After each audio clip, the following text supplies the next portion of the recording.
Live from the PCTV studios, the Monday Morning Quarterback.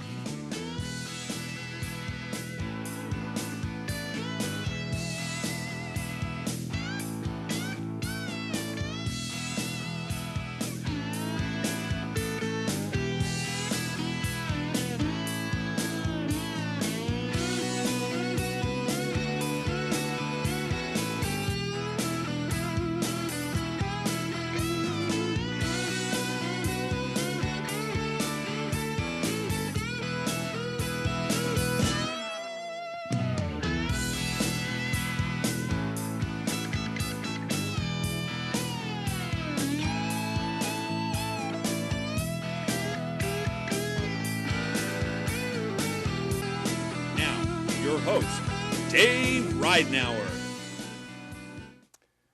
Good evening, everyone, and welcome to yet another edition of the Vlahos Dunn Insurance Monday Morning Quarterback Show.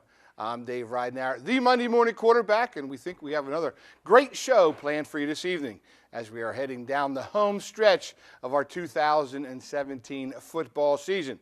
So sit back and enjoy. Coach Mick and I will be breaking down all last week's action right after these words from our sponsors. Stay tuned for more Monday Morning Quarterback right after this. Yeah. At Vlahos Dunn Insurance, we understand what moves people in business and in life, and we use this knowledge to better serve our clients. And we bring the same work ethic and commitment to our business as our customers do theirs. Vlahos Dunn Insurance, providing quality coverage to the Tri-County area since 1994. So call our knowledgeable staff.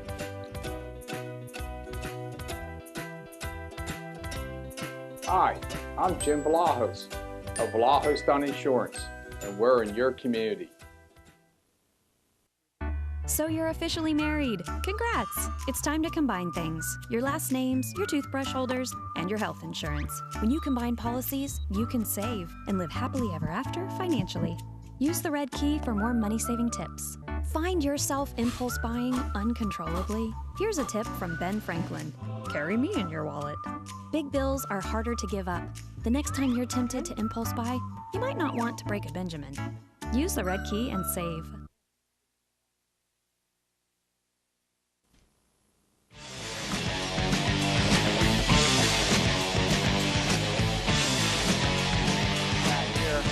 Vlahos Dunn Insurance Monday Morning Quarterback Dave Ridenauer, joined by my co-host each week, Jim Mick.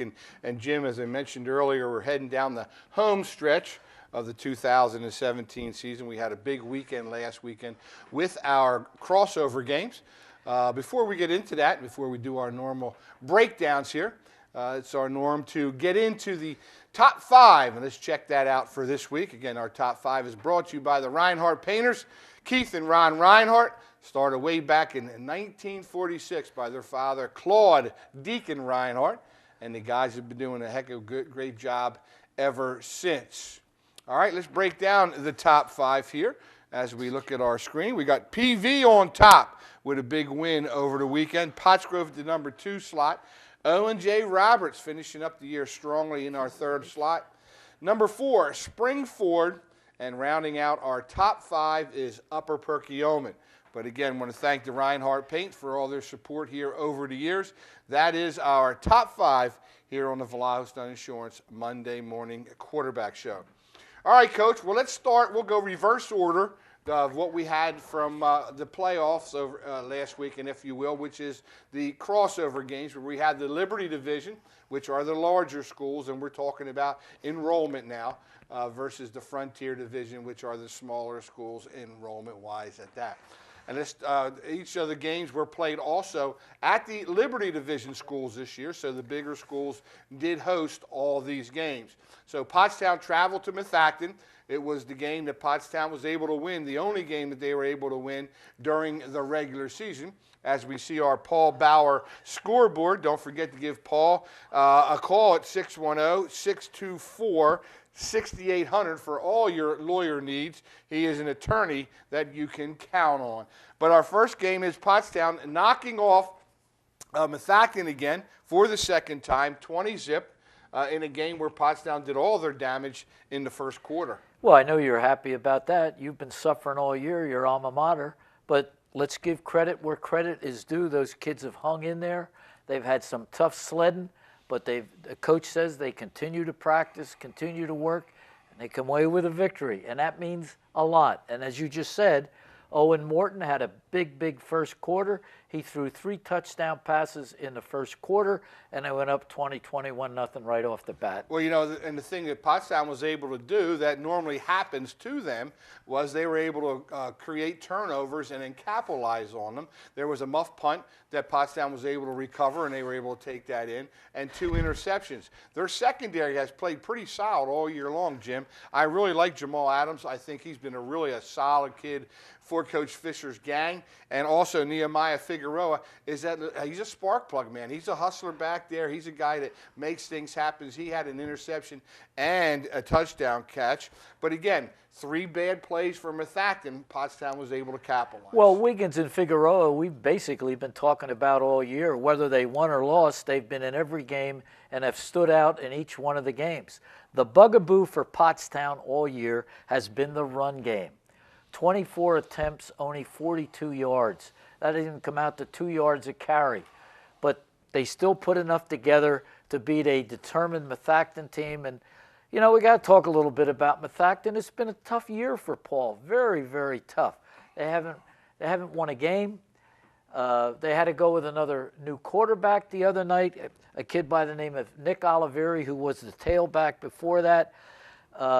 Nick did the best he could. He had 23 rushing attempts for 69 yards, but they just don't have enough on either side of the ball to get themselves that elusive victory. And it's sort of really unique to the Pioneer Athletic Conference that Methacton, again, one of the larger schools in the Liberty Division, with one of the fewest numbers of guys out for the football team. Again, you know, we really sympathize with Paul Dupree and his staff down there. He's a good guy. We've had him on the show many times.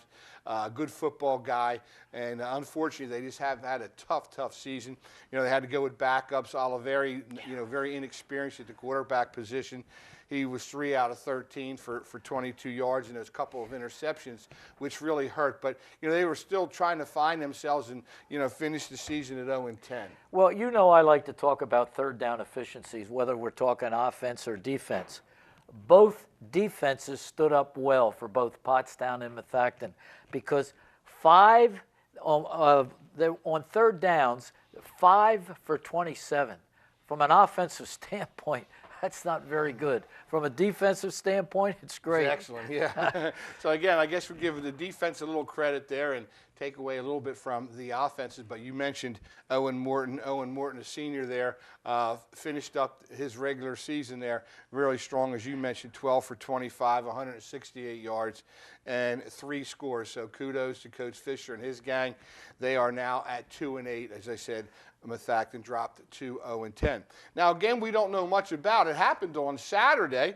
We couldn't find a whole lot of information on the game other than the fact that Norristown was able to beat Upper Marion, a team they are rivals. They could play again on Thanksgiving. I don't know if they're going to continue to play the game now on Thanksgiving since they already did or not. There was rumors that they might not play if they played in the crossover game again. But these two teams could hook up again on Thanksgiving Day in 3.5 weeks. But Norristown moves to 2-8 with a 21-7 win over Upper Marion. Upper Marion falls to 1-9.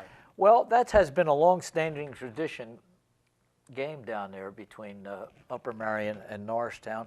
Hopefully they will play it again on Thanksgiving because we old-time guys like to see those Thanksgiving games hold on as long as possible. And it gives Vic Brown a chance. It was only 21-7. Okay. So it looks like it would be a good rematch on Thanksgiving between Upper Marion and Norristown. Well, I know, as I mentioned before, I think it's a good opportunity for Upper Marion as well as Pottstown, some of those teams that are still playing Thanksgiving days, to practice, to get out there and practice. Get some of those young kids, bring some of those young kids up, some of the JV players, some of the second stringers, give them an opportunity to learn the offenses and the defenses so they're ahead of the game as they head in to their off season.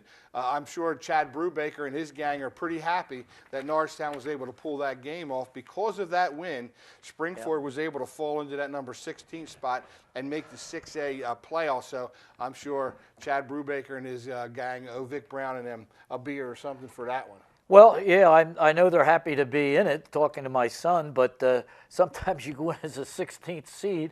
I was trying to find out today if a 16th seed has ever beat the first seed, at whether it was 4A or 6A, and I couldn't find it. Well, we'll certainly talk about that a little bit later on the show when we talk about next week's games coming up. But again, a big win for Coach Powell and his gang at Norristown. Now, the next game in order was the Boyertown-Phoenixville game. Again, the game was played at Boyertown. The Liberty Division schools hosted all these crossover games this year. And, hey, let's give old TJ a bit of kudos over there. He and his staff have really done a heck of a job in the second half of the season, rallying those guys together. They had some goals. They wanted to rush for 300 yards. They wanted to do this. They wanted to do that. Well, they were able to succeed on a lot of those goals and achieve them with a big 41-28 win over the Phantom. They succeeded on all three of their goals because, like you, I read it in the paper from Coach Miller. Let's rush for 300 yards. Let's throw for 100 yards, and let's win the turnover battle. And they did all three.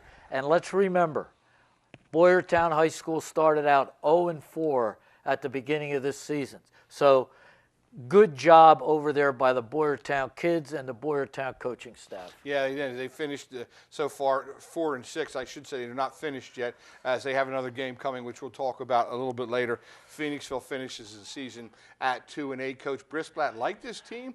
He was still very positive at the end of the year, but really when you look back on things, only 2 wins are a little bit disappointing. He had higher hopes for them this year. Well, 5 turnovers. You're not going to win many games with 5 turnovers, and they're down only 21-14 at half, Phoenixville.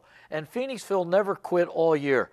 The third quarter, Phoenixville comes out, receives the opening kickoff, drives down, takes it in with Travis Pinella for a 4-yard touchdown. They're only down 27-21.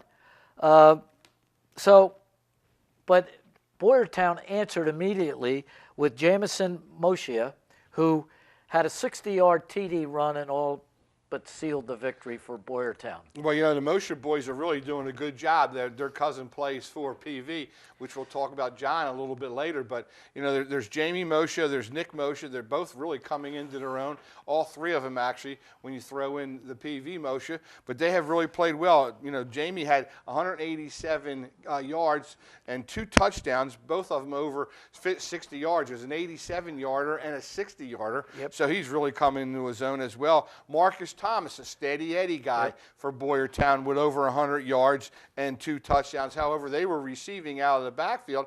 And underclassman Aiden Mathias, who we talked about here all year, Jim, has really gotten better. He's probably getting that system down that T.J. Miller brought in, which is a new system for Boyertown. And I think he, without a doubt, made the right decision because I saw them early in the season, and they were alternating Cap and Mathias at quarterback. They settled on Mathias. Good decision, because Jerry Cap has certainly helped them out as the wide-out receiver. And he becomes, congratulations to him, the all-time leading receiver with over 1,200 yards receiving, breaking the record, I think, of Brandon Mason, who played around 2005, something like that. Yeah. Plus, breaking the all-time Boyertown receiving record, he had 4 interceptions. I know he did. That's a pretty good game. Absolutely. That's a great game. And it was sort of ironic. We were talking about that off air last week, and I had 4 interceptions against Boyertown at that field way back in the early 70s. Jerry Cap had 4. Pantania did a nice job. He completed 10 out of 24 for 150 yards, but 4 interceptions are tough. Jerry Cap, and I know you got something you're going to say over there. I can see it written all over your face, Jim. But Jerry Cap really played an outstanding game on the defensive side of the ball. He's an outstanding 2-way athlete on basketball. He's a great kid. Well, you had him on the show here. He spoke very well. I've watched him play basketball. He's very good. But How many interceptions did you have in high school? I had 22. I mean, that is big time. Yeah, I had 22. I had. Like That's I said, almost 80. That's over 80 year. Yeah. Well, I had 12. I had 12 my sophomore year. That was my big year. Well, I don't want to outdo you, but I had a kid I know, one year, I know. Paul 1977, Cotillo. I set know a he state did. record. I know he did. He had 5 interceptions against St. Elizabeth's of Delaware. 5 interceptions in one game. I know. He And always we're tells talking me. a lot about interceptions. I know. And the thing back in those days, that Yeah. they didn't throw the ball. Boyertown was really the only team that threw the ball a lot. Lynn Sorber ran that little run and shoot offense. They had Pete Medea. They had Jay Repko. They had some pretty good athletes over there, but that was just one of those nights. And Well, it that's all something to worked be out. proud of. You can 22 interceptions in a Yeah. career. Well, congratulations, Jerry Cap, on a big night, and also T.J. Miller and his gang as they bumped up to 4-6 with another game left to play. All right, Jim, well, let's take a quick time out. When we come back, we're going to look at the last couple of games we have. We want to look at some other things that are going on around the league and some playoffs and different things like that. All right, Jim, Mick, Dave Ridenhour here on the Vlaho's Done Insurance Monday Morning Quarterback Show. We'll be right back after these words from our sponsors. Stay tuned for more Monday Morning Quarterback right after this.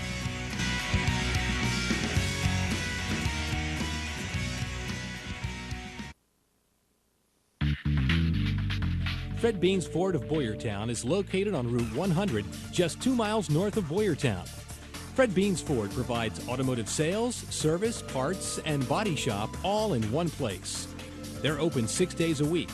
Fred Beans Ford in Boyertown can be reached at 800-222-0243, 800-222-0243, or online at fredbeans.com.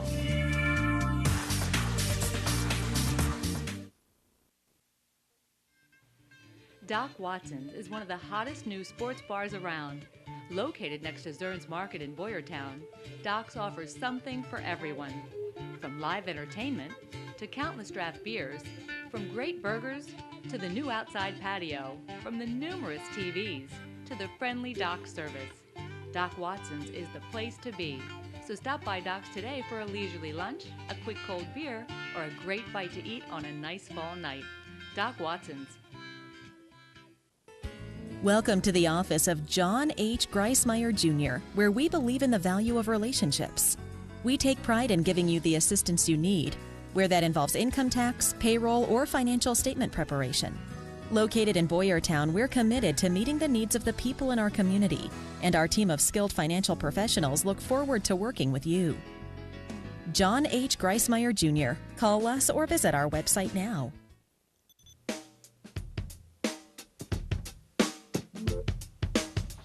Back here on the Vlaho's Done Insurance Monday Morning Quarterback, Dave Ridenhour and Jim Mick, as we're breaking down all last week's crossover games. Coach, we have a couple to go yet. We have 3 of them. We talked about the first 3.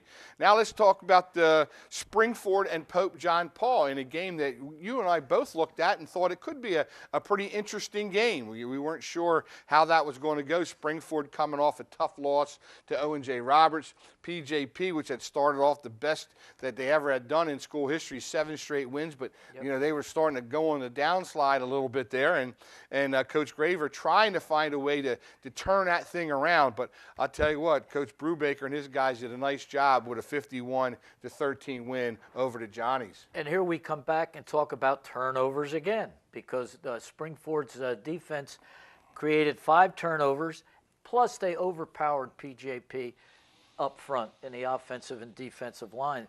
Springford had 4 interceptions.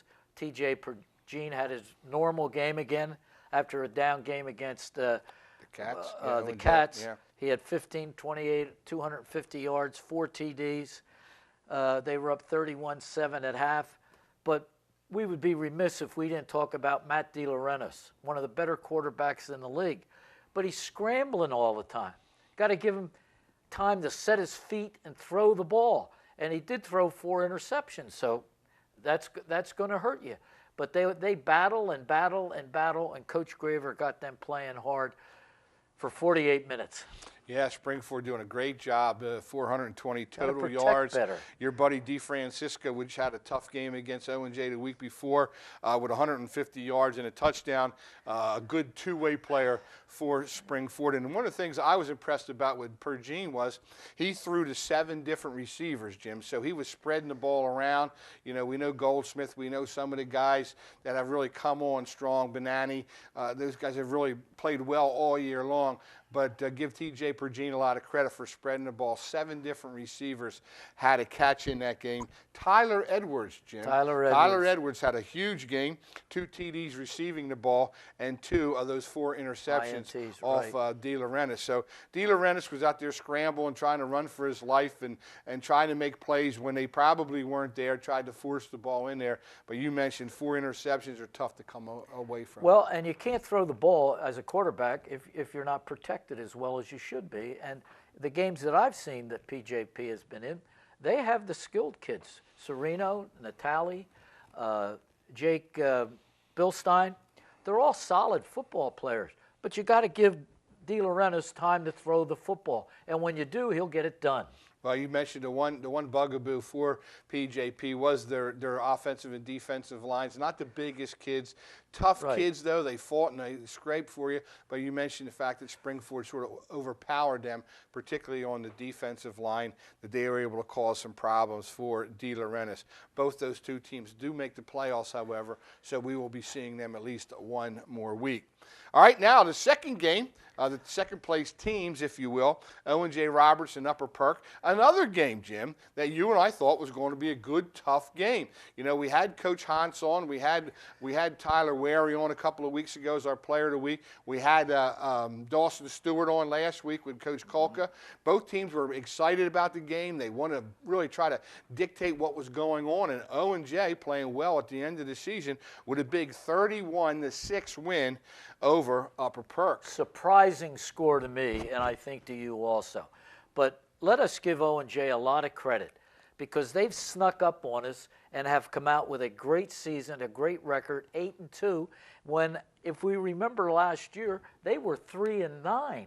And to turn around a 3-9 season to 8-2 is a great accomplishment. They have 3-game win streak at the end of the season.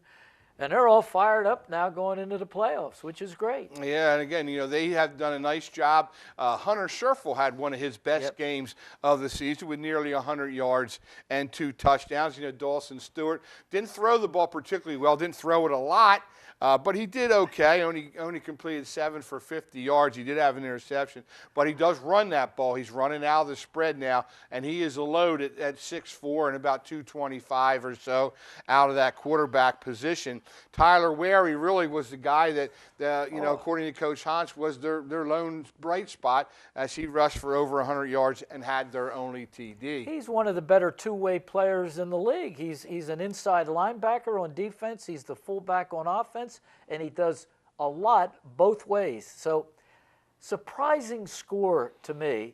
And here again, if you look at it again, the 31-6, 4 turnovers. Not going to win with 4 turnovers. And they have a lot of impressive-looking kids. And we've talked about this a lot this year. Tyler Kaiser's a good kid. He come around as a quarterback. They got Ryan Kendra, a two-way player, a basketball, football player. The Wary brothers. They got some good kids.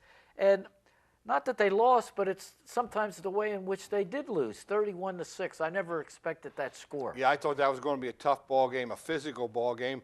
According to Coach Kantz, though, that O&J out-physical, and they were really tough on defense. They stunned it a lot, and if you're not ready to pick up those stunts on your offensive line, O&J can really create some problems for you, and obviously that's what they did. Upper Perk started the game off bad. They fumbled the opening kickoff, and 4 plays later, O&J scored. Scherfel scored his first touchdown of the night, so that sort of set the tempo for the game. But another big win for Coach Kalk, as you mentioned. They are 8-2 now, Jim, heading into the playoffs.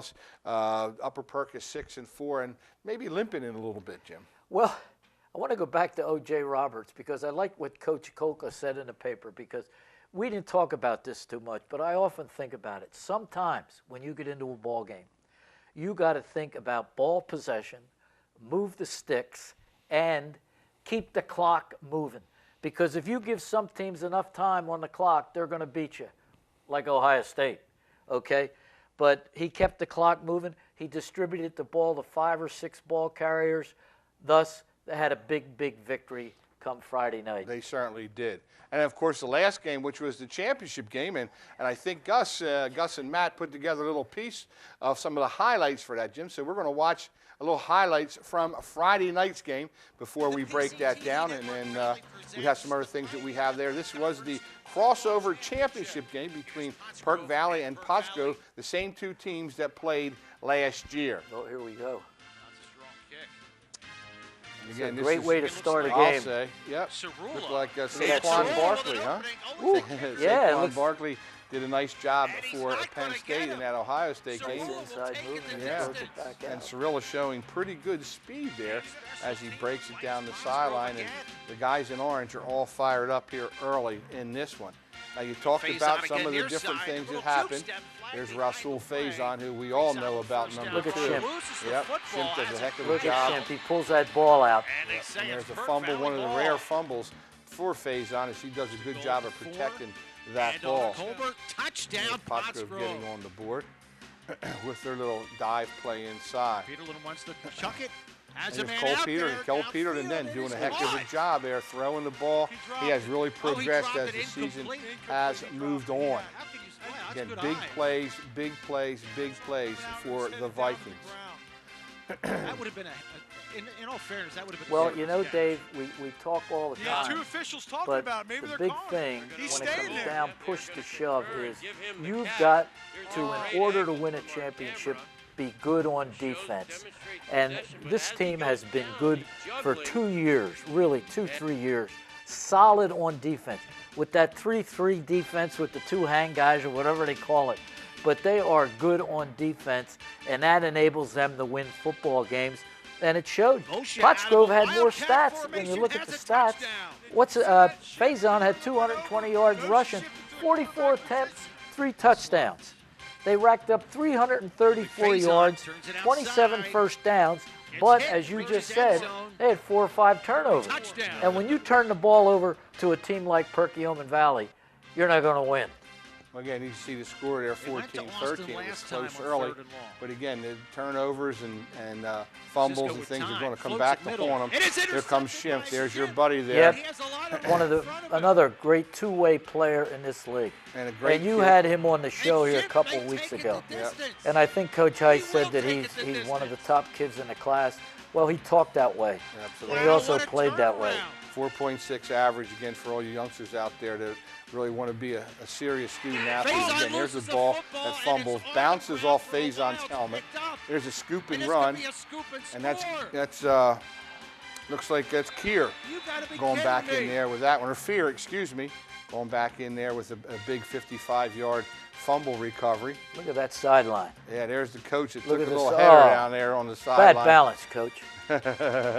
You got to get your spikes readjusted. You know, the big play in that game, though, Dave, the thing that really sealed it, Coach can correct me if I'm wrong, but I thought Remy Sell's interception later in the game really sealed the win. That was a big interception. I don't think we had it on there, but it was big. Yep. Well, there's some highlights from that game, and let's talk a little bit more about it. 43-26, as PV is able to win the league 2 years in a row.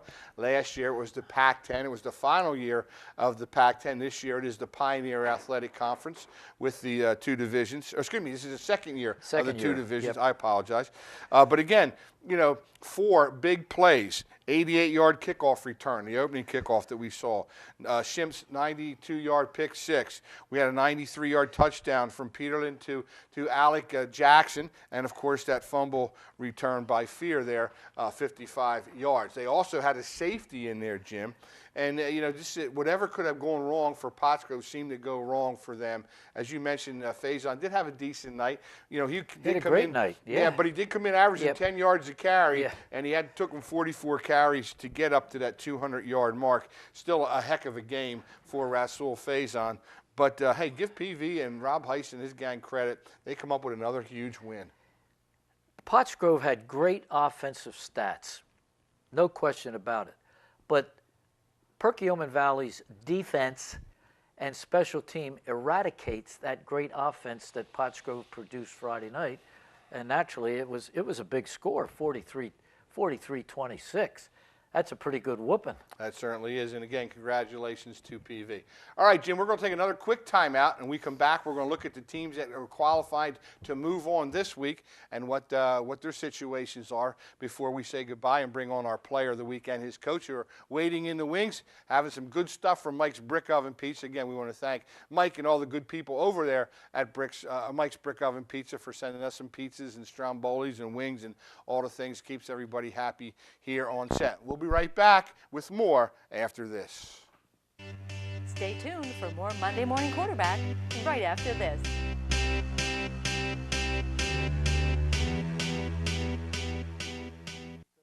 So you're officially married. Congrats! It's time to combine things. Your last names, your toothbrush holders, and your health insurance. When you combine policies, you can save and live happily ever after financially. Use the red key for more money-saving tips. Find yourself impulse buying uncontrollably? Here's a tip from Ben Franklin. Carry me in your wallet. Big bills are harder to give up. The next time you're tempted to impulse buy, you might not want to break a Benjamin. Use the red key and save. The newly remodeled and renovated Creekside Sports Bar and Grill sits on the Landis Creek Golf Course. Featuring live entertainment and weekly specials, the Creekside offers something for everyone. Discounted beer and wing prices during all Eagles games brings a being at the game feeling. With tailgating, big screen TVs, and wearing your team colors, you can bring the fall spirit to Creekside. So stop by the Creekside Sports Bar and Grill and see all the fun things it has to offer.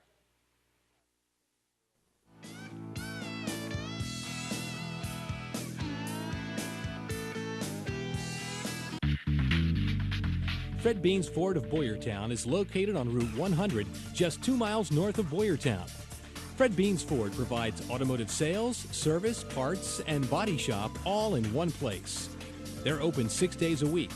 Fred Beans Ford in Boyertown can be reached at 800-222-0243, 800-222-0243, or online at fredbeans.com.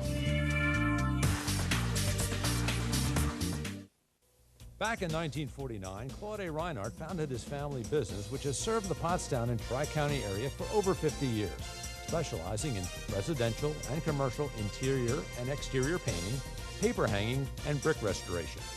Thanks to the commitment of tradition and values, Claude A. Reinhardt Painters has once again received this year's Reader's Choice Award. So if you're thinking about having an estimate or just need some good advice, give Ron or Keith Reinhardt a call and put your painting and decorating needs in our hands.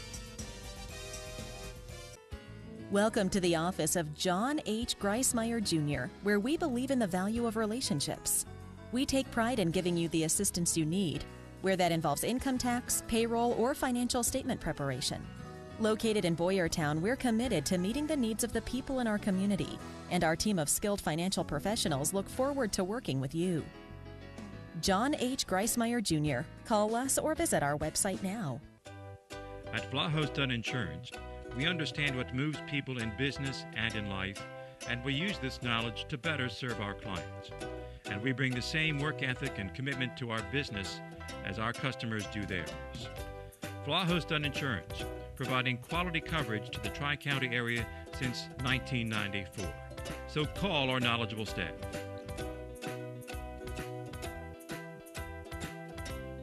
Hi, I'm Jim Vlahos of Vlahos Dunn Insurance, and we're in your community.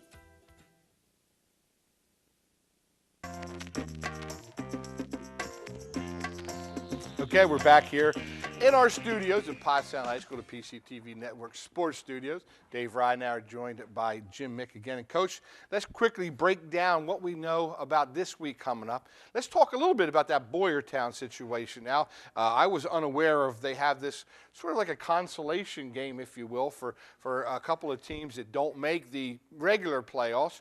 And Boyertown, it appears, is qualified to extend its season for one more game. And you know, we were sort of happy with what T.J. Miller has done over there. And at 4-6, you mentioned they were 0-4, so they were 4-2 in the last half of their season. They have really come on strong. And hey, kudos to the Bears if they have an extended game one more week. Well, you're always happy when you can play an extended game. Makes you better for the next year. Dave, I do not know enough about the framework of the Eastern Conference, but there is an Eastern Conference, and it constitutes the teams in the eastern part of the state. And it's not new. It's been going on for some time, but I have no idea how you get picked or where the game is. I think the game is even being played at Boyertown. And I think it's against Mount Pocono. Okay, well, hey, here's another opportunity for those kids that we just mentioned, Cap and Matthias and the Moshe boys and all the good things, Marcus Thomas, that they have going on over there. They get another win, almost get a 500 record at 5-6, would be a huge feather in Boyertown's cap, and we root for them, and hopefully Coach Miller have his gang ready to go for that one. That trophy will look pretty good, or that plaque, because it'll say Eastern Conference Champions. Exactly. 1917. That's great. That is. All right, let's go into the 6A now. Let's talk about the big schools. As we mentioned, Springford got in there by Norristown beating Upper Marion, and I'm sure, as I said, Chad Brubaker owes Vic Brown owes him one. But number 16 seed Springford taking on the Chamonix. Jim, you mentioned the fact that you tried to find out was there ever a 16 upset a 1 seed. We haven't been able to find that out. But in the Chamonix, a big, strong squad with some high-profile guys. Well, some people may say that why do you want to be the 16th seed and play the number 1 seed, because your chances of winning aren't great. But if you're a competitor, with these coaches and players are at Springford, you want to play this game because they still remember the O&J game from 2 weeks ago. They want to redeem themselves to a great degree. So, yeah, they want to play because you can't pull a big upset unless you play the game, and that's why we play it many, many times. The Chamonix is good. I looked at some huddle of them today. They lost one game, and they lost to Downingtown West, not East. They lost to them 33-37. Defensively, they've only given up 15 points per game. And from an offensive standpoint, they've scored 31 points per game. And they are big. They must average for a high school team about 250. They got a couple 300-pounders.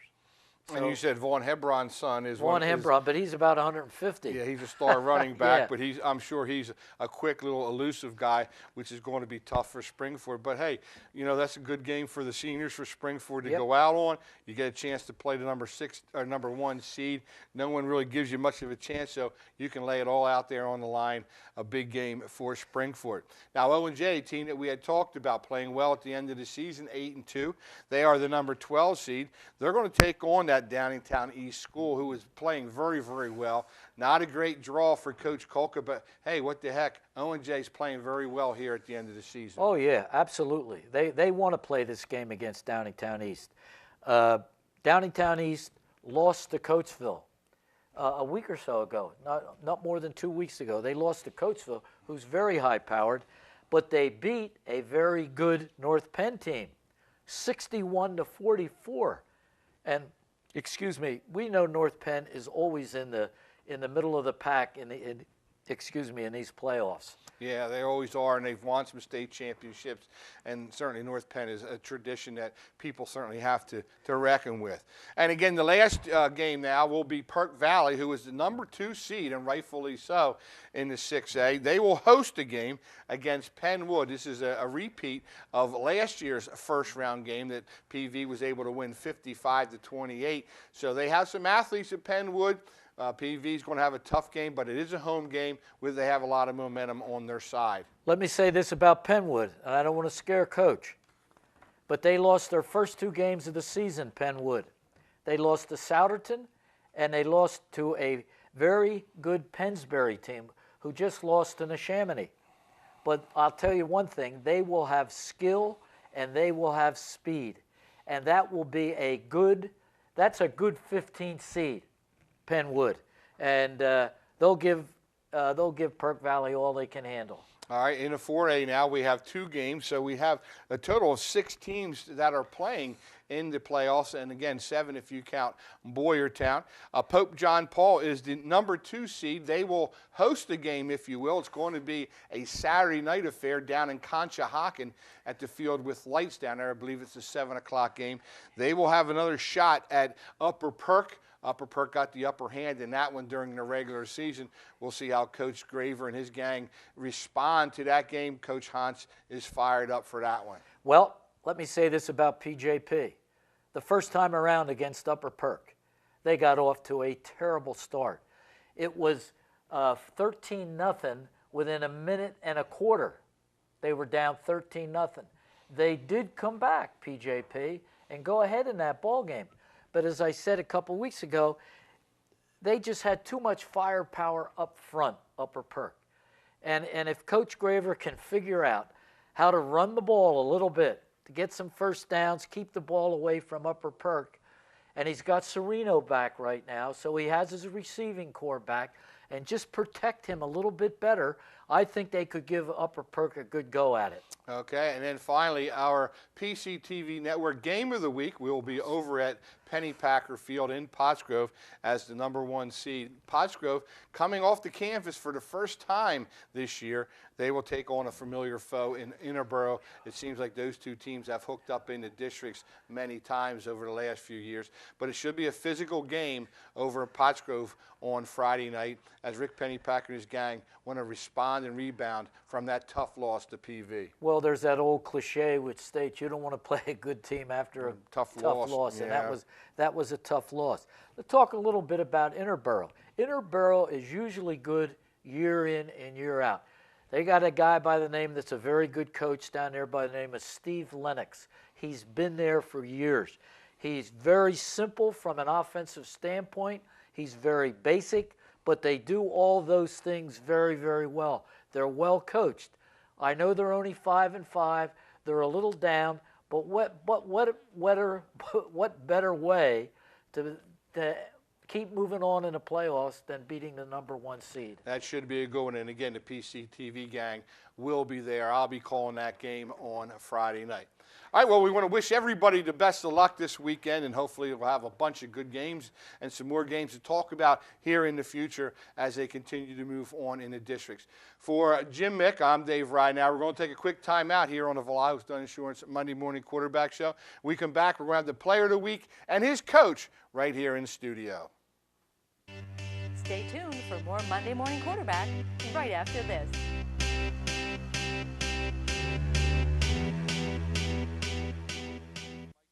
So you're officially married. Congrats! It's time to combine things. Your last names, your toothbrush holders, and your health insurance. When you combine policies, you can save and live happily ever after financially.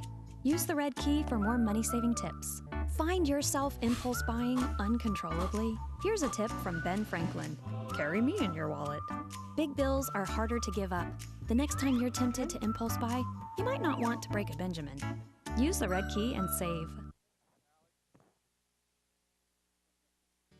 The newly remodeled and renovated Creekside Sports Bar and Grill sits on the Landis Creek Golf Course. Featuring live entertainment and weekly specials, the Creekside offers something for everyone. Discounted beer and wing prices during all Eagles games brings a being at the game feeling. With tailgating, big screen TVs, and wearing your team colors, you can bring the fall spirit to Creekside. So stop by the Creekside Sports Bar and Grill and see all the fun things it has to offer.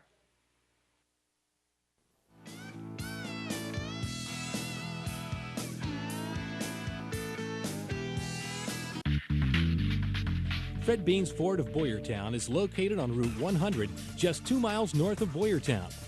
Fred Beans Ford provides automotive sales, service, parts, and body shop all in one place. They're open 6 days a week. Fred Beans Ford in Boyertown can be reached at 800-222-0243, 800-222-0243, or online at fredbeans.com. Back in 1949, Claude A. Reinhardt founded his family business, which has served the Pottstown and Tri-County area for over 50 years, specializing in residential and commercial interior and exterior painting, paper hanging, and brick restoration. Thanks to the commitment of tradition and values, Claude A. Reinhardt Painters has once again received this year's Reader's Choice Award. So if you're thinking about having an estimate or just need some good advice, give Ron or Keith Reinhardt a call and put your painting and decorating needs in our hands. Welcome to the office of John H. Greismeyer Jr., where we believe in the value of relationships. We take pride in giving you the assistance you need, where that involves income tax, payroll, or financial statement preparation. Located in Boyertown, we're committed to meeting the needs of the people in our community, and our team of skilled financial professionals look forward to working with you. John H. Greismeyer Jr. Call us or visit our website now.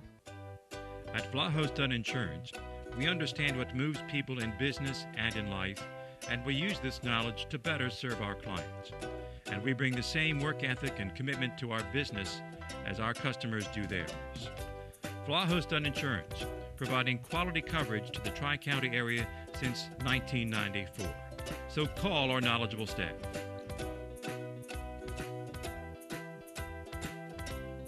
Hi, I'm Jim Vlahos of Vlahos Dunn Insurance, and we're in your community.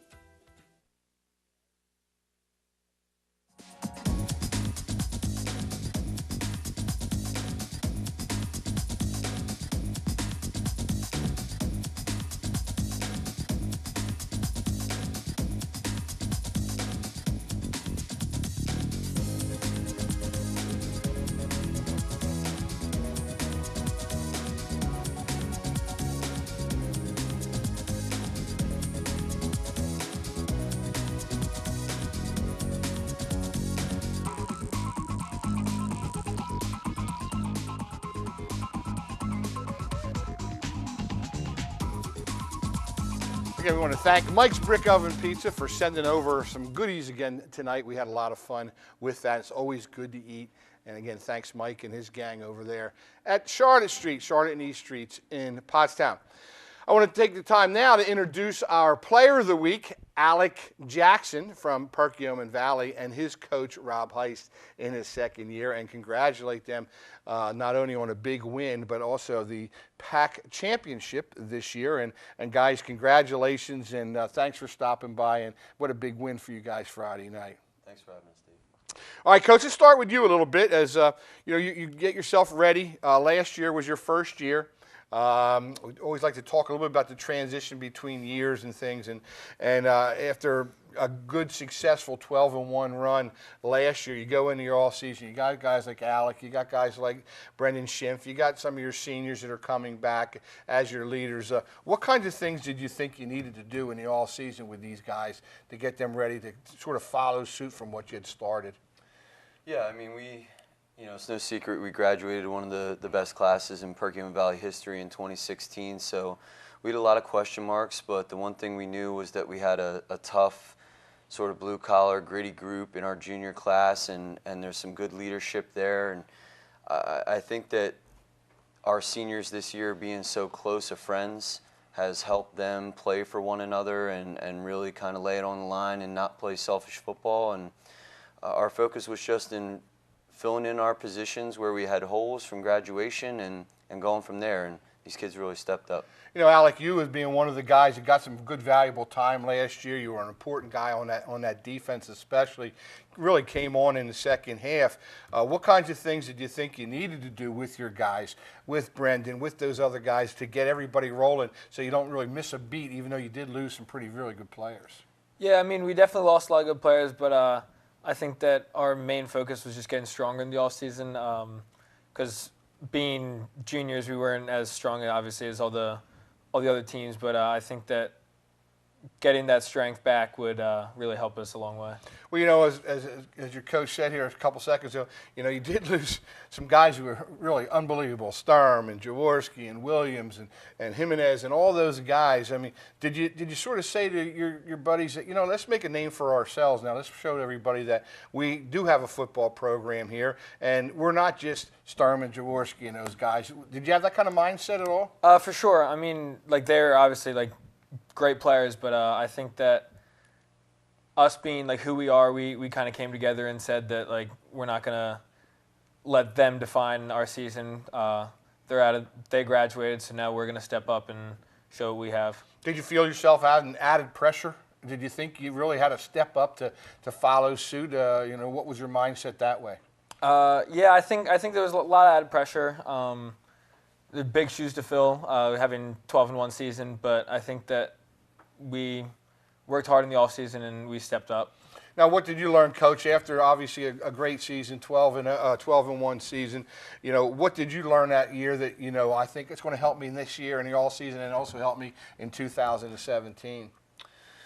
Well, I think I learned that you got to enjoy success while you have it, and we've been on a pretty special run here these last couple years, and we're very fortunate to have the kids that we have in our building. And I'm trying to, as the head coach, sort of breathe that all in and understand that not every year is going to be like this. And we've had, an incredible group last year, an incredible group this year. So just trying to, enjoy the moment and take each week by week and enjoy these wins. Well, 12-1 and 9-1. I think that to my math, that's 21-2. That's not a bad way to start, and I know that puts a lot of pressure on you now as well. But do you feel that pressure after all the success that you've had to continue with all that? I mean, I think we expect to win every week. That's the culture that Scott Furman sort of bred into me as a player of his, and then Scott Reed working with him for 12 years. I think that those two gentlemen really did a nice job of changing the culture of Perkiomen Valley, and now we expect to compete every single week. And the nice thing about where our program is it's not only compete against teams in our league, but we expect to compete again in our non-league schedule and now here in district. So. Well, you started off with a tough non-league schedule again, and Alec, that first game was memorable. I read some quotes where the coach from Downingtown West says they couldn't block you, that you were all over the field. Obviously, it was a particularly good game for you. You play a Downingtown West team, which has tradition, which is always a solid squad. You beat them 38-0. You had a great game. What went right for you that day? What was so great about that night for you? I think that it was just good to be back, waiting all off season, working as hard as we did. I think it was just overall we just came to play. And your defensive coaches have done a great job game planning and scheming and things, and I know Alec was certainly a big part of what you wanted to do defensively. Tell us a little bit about how that defensive coaches, which again sometimes gets overlooked because you are such a good offensive squad the past few years. I'm sure every head coach, in high school football would say this about their defensive guys, but I honestly feel that we have the best guys around. Matt Young, our defensive coordinator, I feel like every single week he has the team that we're going to play pegged, and they put so many hours into breaking down tendencies and trying to put our kids in the best position to be successful. Our defensive line coach, Tim Conley, does a great job with working with him. Don Limberger, they just do an outstanding job. And our kids, I think, buy into them as people and human beings, and they want to play hard for them. Well, it's funny. I looked at some of the stats from last year to this year, and last year you gave up 19 points a game, which is still very, very good. This year, though, you're under 10. So obviously that defense has really stepped up and played well. What kind of things have gone well for you this year, Alec? Well, for starters, I think that last year was a great senior class just all around the area, but I think that us stepping up, us getting stronger, we're not too big, so just our speed really helped us out. Well, you did get nicked up a little bit in the early part of the season. You had to sit out a couple of games with an injury. Tell us a little bit about that. I'm sure it was tough for you to sit out, and tell me a little bit about how all that took place. Yeah, I got a shoulder injury week 4. I think that it was probably just the hardest thing, just watching everyone having a great time, having such a successful season. Senior year, no one ever wants to do that. Right. Now, I talking to your coaches, that you were sort of like a coach on the sideline then. You're helping out some of the younger guys. Obviously, you'd much rather had him on the field, but I'm sure this guy helped out as much as he could in that limited capacity. He's a great kid. We have a lot of great kids, very blessed at PV, and he's a good leader. He's a good student, very similar to Brendan, who was on the program a few weeks ago, and now came out every single day, even though he was injured there for 5 games, and he was helping our our young D tackles and just doing everything they could to still be a part of it. Now, how's it feel to be back? Obviously, it feels pretty good, huh? It feels wonderful. Yeah. I mean, it was just great to be back. 5 weeks. It felt like it was almost a whole summer. Yeah. Now, what did it feel like that first, obviously you go out there for pregame, you're loosening up, warming up, and then all of a sudden you go out there, great crowd, great atmosphere.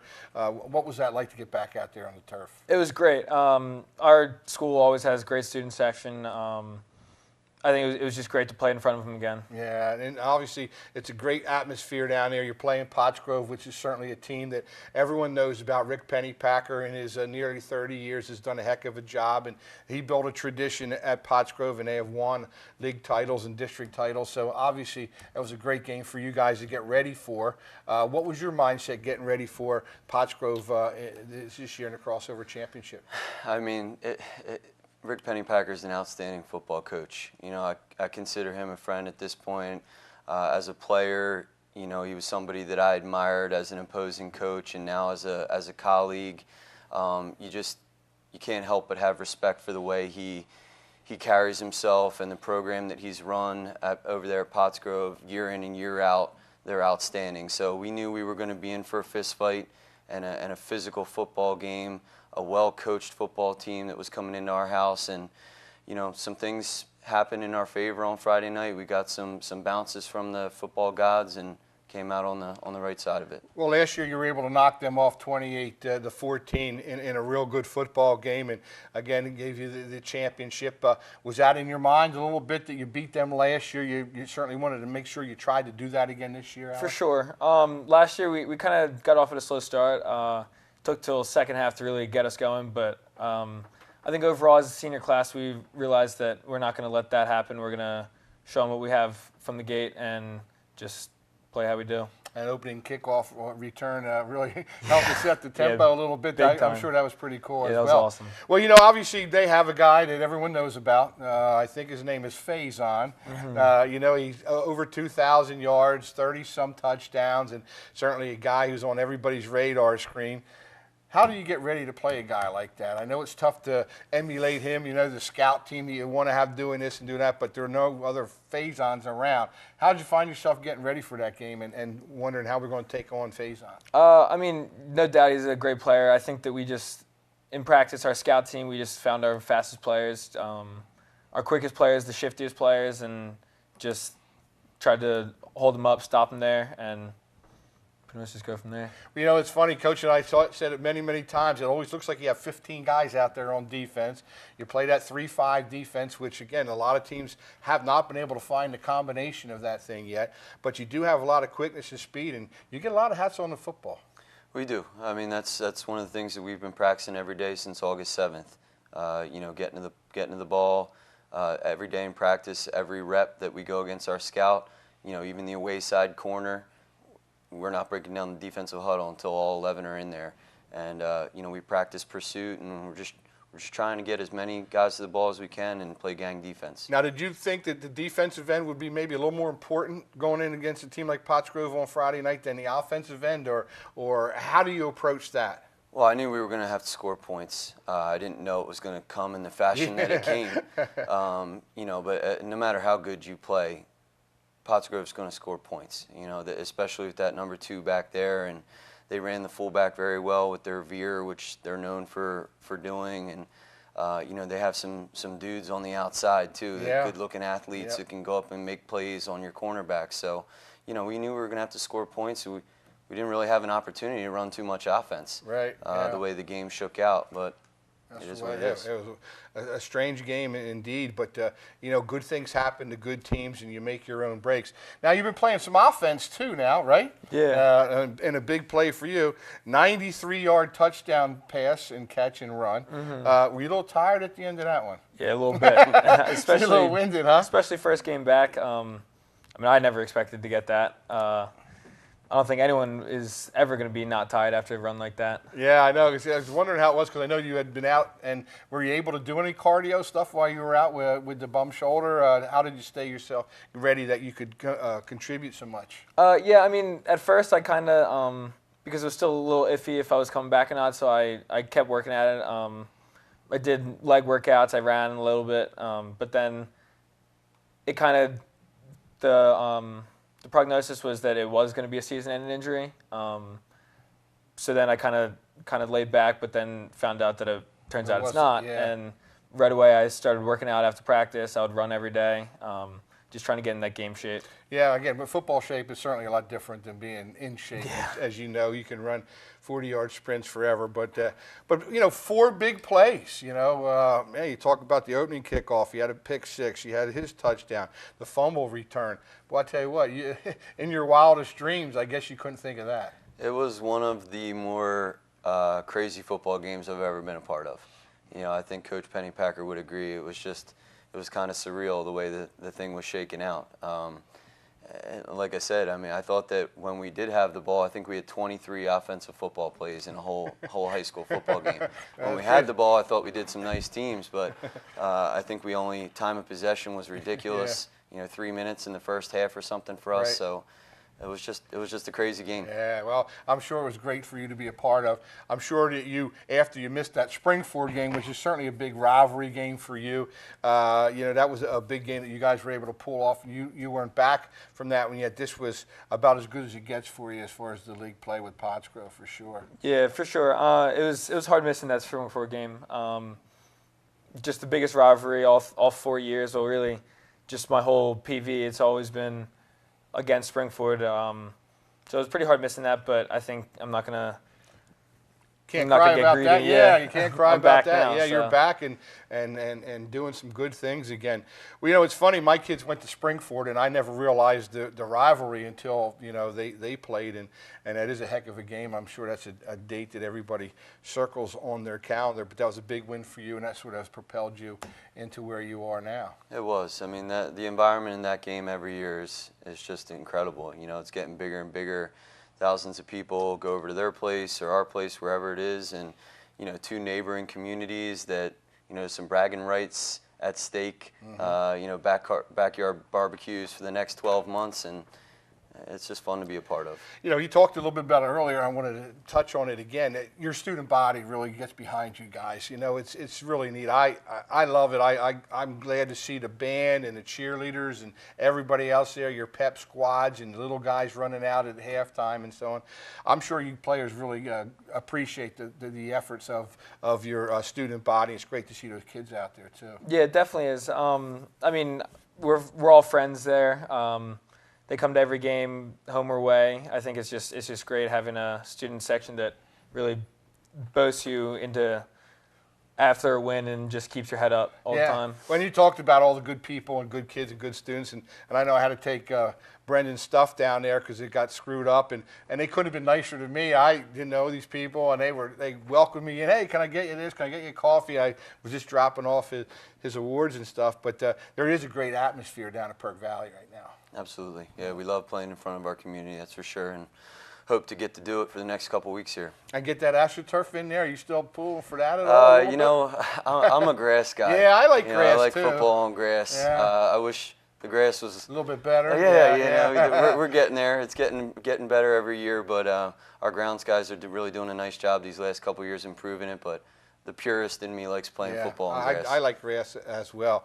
All right, well, let's talk about Penwood now. All right, you got some things to take care of yet. Certainly can't rest on your laurels, even though you are at 9-1 and the Pioneer Athletic Conference champions. They are the number 15 seed. It's a sort of a rematch of last year's game. You know a little bit about them. They're going to be big. They're going to be athletic. All right, clue us in a little bit about Penwood.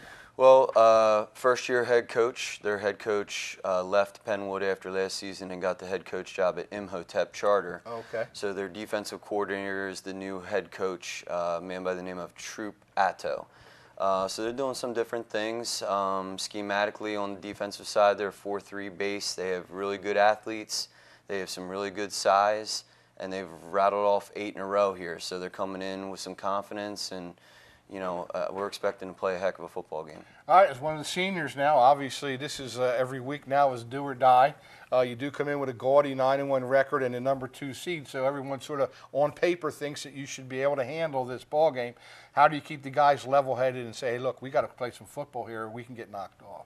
I mean, I think it all goes back to last year against Garnet Valley. They were ranked lower than us, but or I guess higher than us, but they came out with the win. So I think that that memory just kind of brings back the fact that no matter what seed you are, it just depends on how you play that game.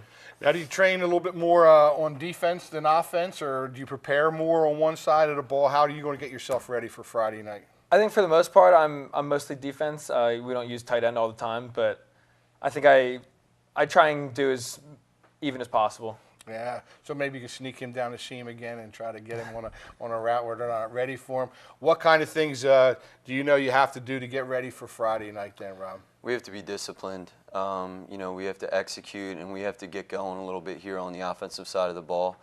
You know, everybody that you play in the District 1 playoffs is capable of beating you at this point, regardless of seed. We were on the other side of this a few years ago.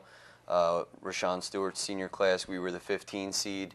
We went down to an undefeated Westchester Ruston, who was the 2 seed, and we wound up upsetting them. So we know very well, you know, how that can go. So we're not going to look past anybody, that's for sure. That's awesome. That's awesome. And Alec, I'm really glad that you're back on there and healthy enough to play. Make sure you get in there. Another good student. We talked about Brendan Schimpf earlier about his academics and stuff. This guy certainly another one of those guys. So all you youngsters out there that like to watch this show and look up to these high school guys, they hit the books as well as the athletic fields. I know I heard him say earlier he had to get home and do some studying for tonight, and so we're going to try to get him out of there now. But I want to thank you guys for coming over again. Congratulate you on another great season so far, and hopefully it's not going to be over. You have some more football to play. I have some things I want to give you, Alec. You can remember us by here on the Monday Morning Quarterback Show. My buddies, the Ritwich boys down on High Street in Pottstown, all your printing needs, they do a great job. They're awesome, very reasonable. They have a great slogan. They print anything but money, and they'll take good care of you down there. You are the player of the week, Alec Jackson from Perkiomen Valley this week. And also my good friend Charlie Pierce at the Trophy and Plaque Shack. You can take that and show everybody your little mini Heisman. That's what we call it. We can have that. You can show that and say that's my 92-yard touchdown run, 93-down touchdown run for there. But Alec Jackson, again, another one of those great kids at PV, a senior. Can keep it going. Keep those guys rolling. Rob in his second year doing another fine job at Perkiomen Valley. Congratulations again and good luck for the rest of the season. Thank you. All right, we're going to take a quick timeout. When we come back, I got my buddy Joe C. in the house. The dynamic duo is ready to break down the Eagles and whatever else is going on in professional football. We're going to take a quick timeout. When we come back, more right here on the Vlahos Dunn Insurance Monday Morning Quarterback Show. Stay tuned for more Monday Morning Quarterback right after this.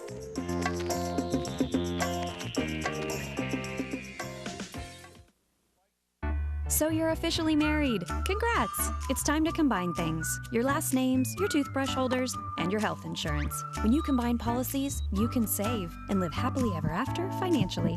Use the red key for more money-saving tips. Find yourself impulse buying uncontrollably? Here's a tip from Ben Franklin. Carry me in your wallet. Big bills are harder to give up. The next time you're tempted to impulse buy, you might not want to break a Benjamin. Use the red key and save.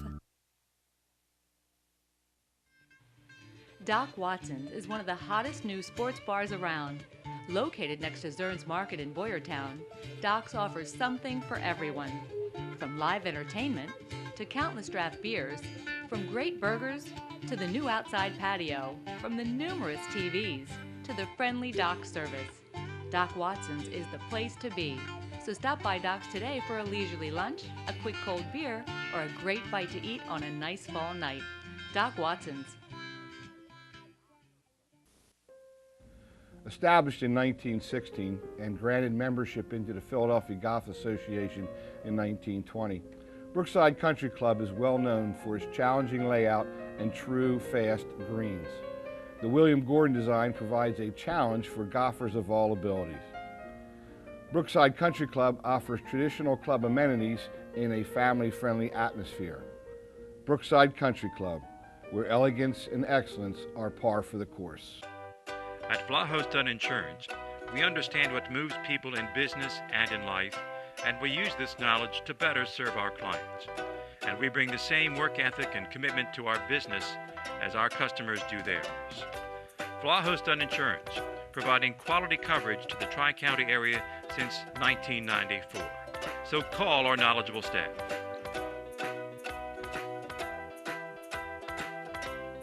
Hi, I'm Jim Vlahos of Vlahos Dunn Insurance, and we're in your community.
We are the dynamic duo. Again, we are brought to you by Fred Beans of Boyertown.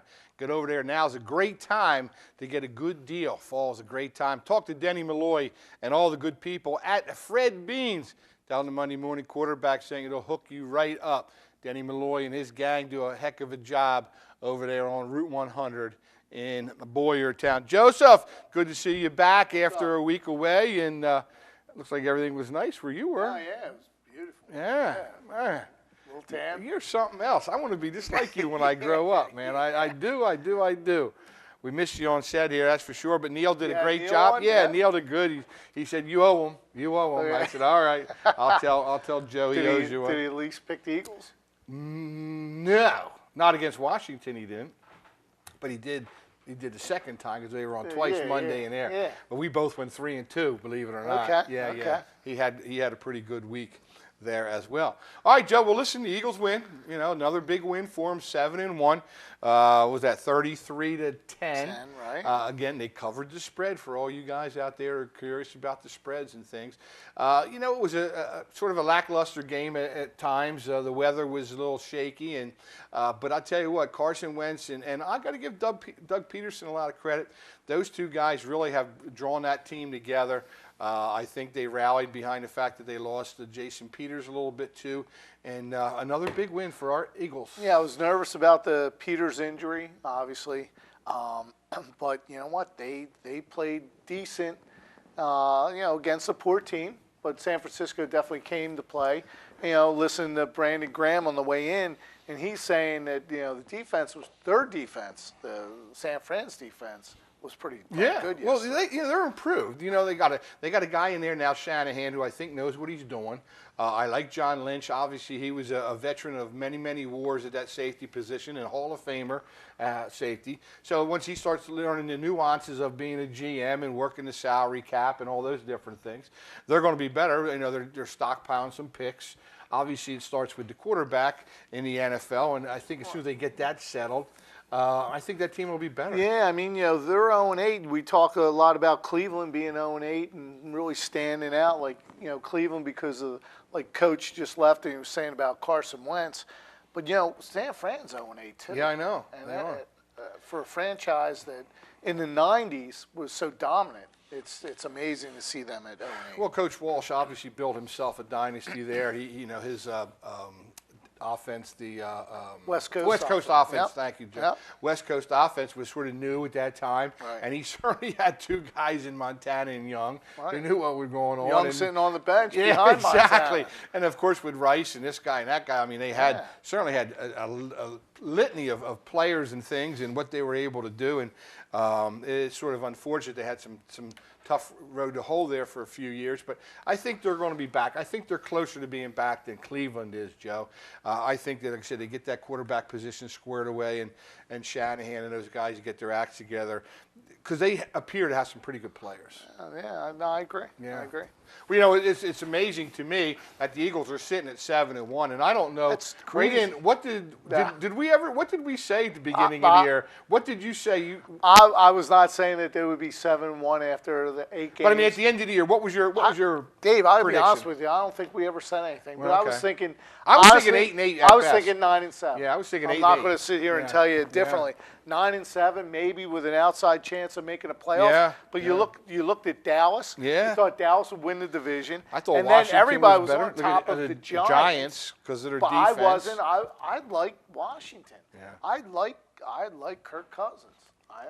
Well, the thing with the Giants is that they never address their offensive line. Yeah. And you can have all those little divas out there at the wideout position. They don't have a good running game, and they don't have a good offensive line. And Eli, you can say what you want about him. He's won a lot of big games. You know, he's got the Chuck and Duck thing going on now. Yeah. But, I mean, he's trying to protect himself. I mean, but he's no running game. No there. running game no at running all. game at all. And you know, even in Washington, they don't have a running game. Yeah, and it's again their problem now is becoming injuries. Man, those guys are really dropping going down down. They're there going down. at our nation's capital. I was talking to Neil last week on the show here, and it was amazing. He said, "I just can't get over how these guys are really getting hurt." They literally had guys fly in, get off the plane, get changed, and go right into the game. Yeah.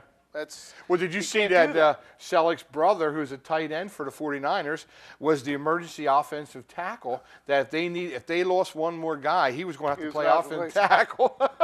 Well, Brent has done that for the Eagles for a couple of years. Yeah. Even though he's been playing at tight end, he's been the chip guy, helping the helping He's out an the extra weaker guy. blocker. And I tell you what, and that's another reason why I respect him so much is that he has sort of given up his game a little bit as a receiver. You don't to hear do that. word one. Nope. No tweets. Right. No Yep. Instagram. No Right. Snap. Nothing. Right.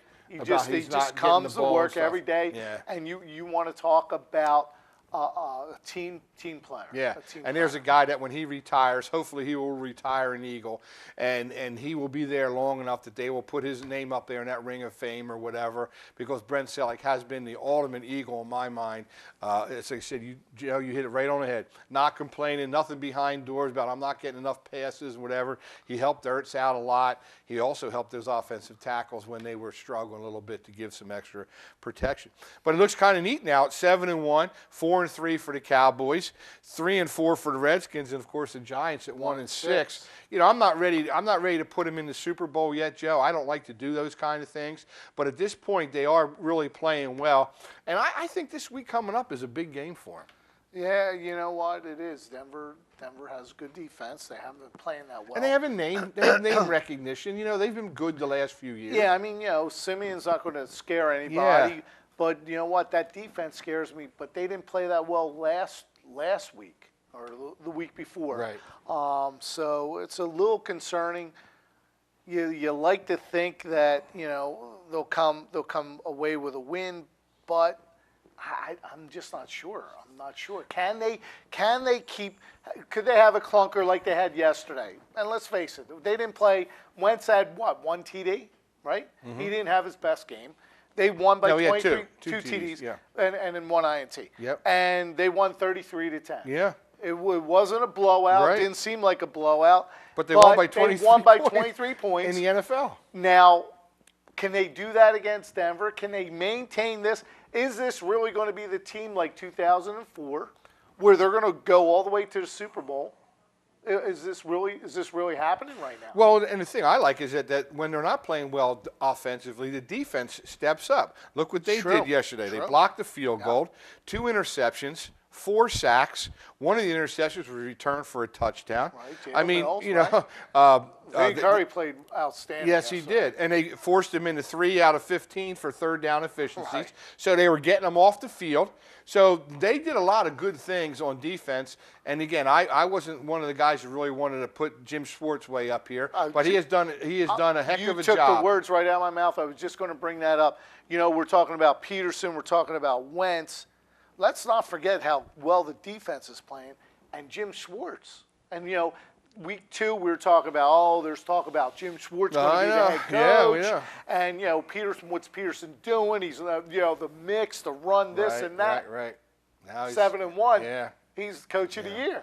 All right, well, we're going to take a quick time out here. When we come back, We have our game ball. We have our buy our numbers section. We have the 5-pack picks and also our clean cut Big Frank question of the week. So we got lots of stuff to cover here in a short period of time. So we're going to give it to you as much as we can right here on the Vlahos Dunn Insurance Monday Morning Quarterback Show. Stay tuned for more Monday Morning Quarterback right after this.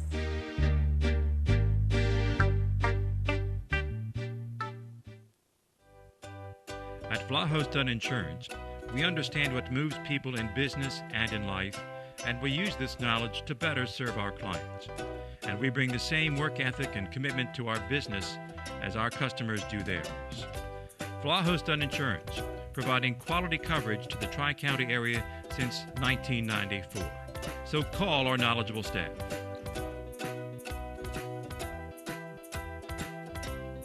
Hi, I'm Jim Vlahos of Vlahos Dunn Insurance, and we're in your community. So you're officially married. Congrats! It's time to combine things. Your last names, your toothbrush holders, and your health insurance. When you combine policies, you can save and live happily ever after financially. Use the red key for more money-saving tips. Find yourself impulse buying uncontrollably? Here's a tip from Ben Franklin. Carry me in your wallet. Big bills are harder to give up. The next time you're tempted to impulse buy, you might not want to break a Benjamin. Use the red key and save. Back in 1949, Claude A. Reinhardt founded his family business, which has served the Pottstown and Tri-County area for over 50 years, specializing in residential and commercial interior and exterior painting, paper hanging, and brick restoration. Thanks to the commitment of tradition and values, Claude A. Reinhardt Painters has once again received this year's Reader's Choice Award. So if you're thinking about having an estimate or just need some good advice, give Ron or Keith Reinhardt a call and put your painting and decorating needs in our hands. The newly remodeled and renovated Creekside Sports Bar and Grill sits on the Landis Creek Golf Course. Featuring live entertainment and weekly specials, the Creekside offers something for everyone. Discounted beer and wing prices during all Eagles games brings a being at the game feeling. With tailgating, big screen TVs, and wearing your team colors, you can bring the fall spirit to Creekside. So stop by the Creekside Sports Bar and Grill and see all the fun things it has to offer.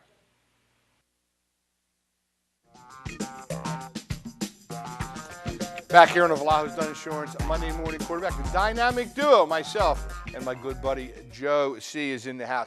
You know, Joe, each week we do have a game ball. I was just over there to see my buddy Paul. Gave me another nice haircut the other day. Always good to see Paul. Paul's doing real well up there at 943 North Hanover Street in Pottstown. Stop on by and say hello, get a haircut. That's what I do. All right, buddy, go ahead. We're going game ball. Yeah. My game ball to Deshaun Watson. I want to do Deshaun Watson. Okay. He's the first quarterback in NFL history to pass for over 400 yards with 4 TDs and a rush for over 50 yards. I think he had 67 yards rushing. Okay, good choice there. Even though it was they lost. Yeah, losing effort there, but he still did a heck of a job. I'm going Juju Smith-Schuster. I don't even know. I thought it used to be Schuster-Smith, but it's Smith-Schuster, I believe. 6 catches for 189 yards and a touchdown, which sealed the game for the Steelers. A 97-yard touchdown pass and catch.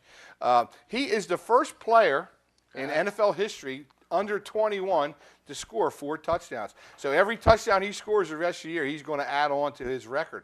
But what a heck of a job. And what I also like about him is he was a guy that Martavius Bryant was bad-mouthed and threw him under the bus, and I'm better than him. I should be getting the ball and all that. They sat Martavius Bryant on the bench, and Smith-Schuster came up big. That's another part of the reason why I like it. Did you see after the game last night, he was being interviewed? I forget the girl's name who was interviewing him. And right at the end, she's like, good luck with your driver's test. Yeah. Well, somebody stole his bike, too, the week before. They brought down a chain and a lock for the stationary bike on the side. That was pretty cute there. That was funny. All right, we also do something here called By the Numbers. And By the Numbers are brought to you by Jack Griesmer. Johnny, over there next to Seville's on Philadelphia Avenue. My good friend and longtime accountant, my money man. Go ahead, buddy. All right. Well, you know, I'm looking at Russell Wilson. We talked about Deshaun Watson. Well, let's talk about Russell Wilson in that game. That was a heck of a game. 26 for 41, 452 yards. Career high. At career high, Yeah. and 4 touchdown passes. I know. And the stat with him was anytime he throws for over 350 yards or more, they lose. I think this was the first time that they won with him throwing for over 350 Well, they don't yards. have beast mode anymore, and their run game has really not been that good either, other than Russell Wilson. Russell Wilson is the pass game and the run game for the Seattle Seahawks. And again, you know what? They're still a team that you cannot overlook, Joe. You know, talk about the Eagles being the best team in the NFC or whatever.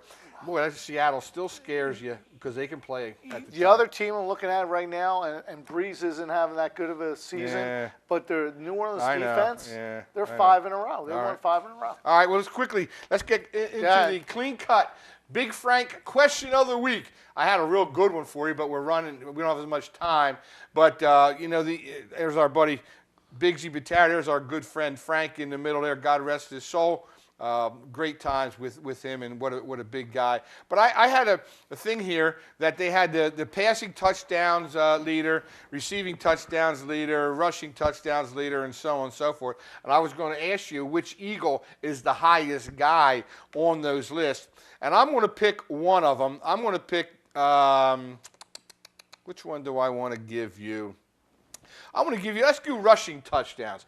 Emmitt Smith obviously is the highest with 164. LaDainian Thomas is second. What Eagle, who played most of his career with the Eagles, not just a guy who had a cup of coffee there. Yeah. What Eagle is the highest guy on that list? And I'll tell you the number. He has 69 of them. I want to say Deuce Staley. Oh, good guess, but no. Okay. Steve Van Buren. Okay. Steve Van Buren is there the you go. highest guy There on you that go. list. Okay. Yeah. 68 is the lowest, and Deuce is not on that list. But the other ones are pretty good. I'm going to save that for later so I can hit you with another one of them. All right, good. All right, let's get to our 5-pack picks real quick. All right, and again, go I want to ahead. thank everybody at Izzy's on third. I was there on Saturday, watched the first half of the Penn State game, which was a great time. The first half, the second half, not so much. But again, we were over there with Kurt and Michelle and all the nice people, Jimmy DeCinio. Great time. Stop over there. They have about 20 TVs. You can watch all the games at Izzy's on third. Neil and I were both 3-2 last week, Joseph. Here we go. Tonight, Denver at Kansas City. Denver at Kansas City. Right. I'm going to take Kansas City. I'm going to go Kansas City, too. All right, Atlanta at Carolina. All of a sudden, that's a big game. And Carolina does not look that good And neither does offensively Atlanta. either, Yeah. but it's the defense. I'm going to take Carolina. All right, I'll go just to be opposite there, Matty Ice, even though I don't really like them that much. Oakland at Miami. Oakland was one of the preseason hot picks to go far Miami this year. getting shut out. Yeah. I'm going to go Miami. Okay. I'm going to take Miami. You know, I always have to take Oakland. That's that's an my 8:30 second team. That's yeah. an 8:30 game? It is. Oh It my is. It is. It gosh. is. I won't be watching Kansas that. City now has I won't to be come watching that. Kansas City's got to rebound quickly and take on the Cowboys. I want to take Dallas. Okay. I'll go Kansas City on that one. We'll go Andy Reid. And then, of course, the last game is Denver at our EAGLES. Until they lose again, I'm going to take the Birds. All right, so I'm feeling they're for real. I'm feeling they're for real as well. Well, I'll tell you what, the time always seems to go so fast. You and I have a lot of things to talk about, and we try to get them all in. But our Eagles are really a joy to watch. They're fun at 7-1. What kind of parting shot do you have for us, buddy? No, I mean, you know, how you say it, we just said it. Is this for real? Is this really happening? 7-1. We're looking not only playoff, maybe a shot at going to the Super Bowl.